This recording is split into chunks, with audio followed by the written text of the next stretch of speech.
नमस्ते भाई, क्या नाम है वो आपका? फर्स्ट ऑफ ऑल मेरा नाम अंकित कुमार सोनी है। अच्छा, अंकित और कुमार मैं सोनी। बिहार से बिलोंग करता हूँ। अच्छा, बिहार में कहाँ? बिहार में भागलपुर से बिलोंग अरे करता हूँ। वाह, बढ़िया। तो हम लोग यहीं बत्रा में घूम रहे थे। अच्छा। मतलब जो बिहारी स्टूडेंट्स, बिहार के लोग जो पढ़ने आए हुए हैं, जो कोचिंग करने आए हुए हैं, उन लोग से थोड़ा बातचीत करके समझ रहे थे क्या माहौल लग रहा है। वोट देने तो लग रहा है आप नहीं जा रहे हैं। वोट का अभी मतलब सबसे पहली बात है कि हमारी एक तो एज कंसेंट हो गई है उसमें। अच्छा। दूसरी है कि अभी हमारा एग्जाम का यूपीएससी वाला अच्छा, सीन सबका आधे लोगों का यही समस्या है, सब बिहार के लोगों का यही प्रॉब्लम है। बिल्कुल। तो हम ये जानना चाहें कि मान लीजिए आप पढ़ रहे हैं, आप समझ रहे हैं, बाहर रह रहे हैं, शहर से बाहर, घर से बाहर, परिवार से दूर, तो मतलब क्या आपको क्या लग रहा है कि अगर बिहार में कोई चुन कर आता है, किसी की सरकार बनती है, तो आपके हिसाब से आप इस बार क्या मुद्दे हैं या फिर किसका चेहरा देख रहे हैं आप? और सबसे पहले मैं बता रहा हूँ कि एज ए सिविल एस्पिरेंट मैं क्या सोचता हूँ इलेक्शन को लेकर। बिल्कुल बिल्कुल। सबसे पहली बात में हमारी कोई पॉलिटिक्स से ऐसा कुछ नहीं है कि सरकार में इस टाइप की पार्टी XYZ पार्टी आनी चाहिए। सबसे बड़ी बात यह है कि हमें वैसी पॉलिटिकल पार्टी चाहिए, वैसी लीडर चाहिए जो हमारे डेवलपमेंट को लेके ध्यान दे। बिल्कुल बिल्कुल। चाहे वो XYZ कोई भी तो ये क्लेम तो सारी पार्टियां कर रही हैं कि आप ही का डेवलपमेंट सारी पार्टियां का क्लेम कर रही हैं। आपको किस पे भरोसा हो रहा है? देखो, मैं डायरेक्टली इन द सपोर्ट किसी गवर्नमेंट का एज ए पॉलिटिकल पार्टी नहीं, लेकिन फिर भी किसी पार्टी का तो ओपिनियन होता है कि जैसे मान लीजिए कि आपको उम्मीद होती है, जैसे हम लोग हैं, हर इंसान है, जैसे मान लीजिए आपको 100% बिहार से बाहर रहे, दिक्कत भी होगा बहुत सारा। 1000 समस्या, हम लोग भी बिहार के, हम भी गया के हैं, 1000 तरह का दिक्कत होता है। तो आप मतलब अगर जाते या फिर आपके दोस्त, मित्र, भाई बहन, परिवार अगर वोट दे रहे हैं तो किसको वोट दे रहे हैं?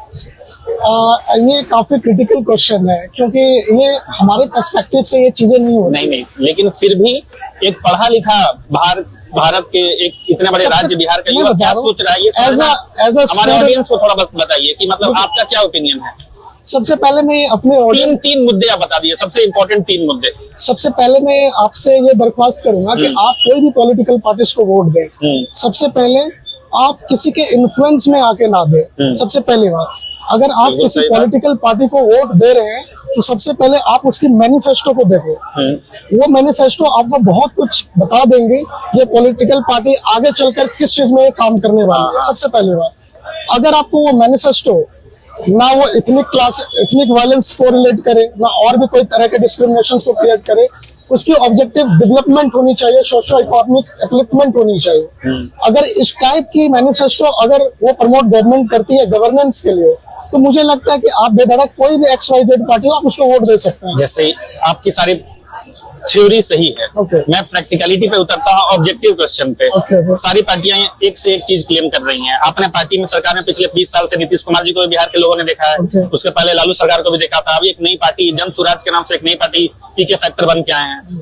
अभी भागलपुर में ही एक अडानी ग्रुप को बहुत बड़ा जमीन का हिस्सा दिया गया था, जिसपे काफी कंट्रोवर्सी भी हुई। 1 रुपए में जमीन दिया गया है। काफी लोग कह रहे हैं कि उनका जो आम का जो पेड़ है, फसल है, बाकी फसल और आम का जो बागान है, उसका बहुत नुकसान हुआ है। तो आपको क्या लगता है, वो जो भागलपुर में जो प्रोजेक्ट दिया गया है वो सही है, किसानों को नुकसान हुआ या फिर मीडिया प्रोपेगेंडा है? इसमें सबसे पहली बात की अभी मैंने इसमें अध्ययन नहीं, फिर भी क्योंकि आप उसी जिले से हैं, उसी इलाके से हैं। सबसे पहली बात यह है कि उस पर ज्यादा मेरे को भी जानकारी भी नहीं है कि वो किस फैक्टर में, बट हाँ, अगर हम एक संदर्भ में बात कर सकते हैं तो ठीक है, वो डेवलपमेंट के पर्सपेक्टिव से वो अडानी के साथ ही नहीं हुआ है, इससे पहले भी काफी चीजें और भी काफी कंपनीज को दिया गया है लीज पे। तो वो खैर इलेक्शन का इसमें कोई मुद्दा है नहीं उसमें। ठीक है, बात इलेक्शन की हो रही है कि इलेक्शन में हमें किस टाइप की किसे वोटिंग देनी चाहिए, नहीं देनी चाहिए। तो देखो, ये मेरी इंडिविजुअल राइट है।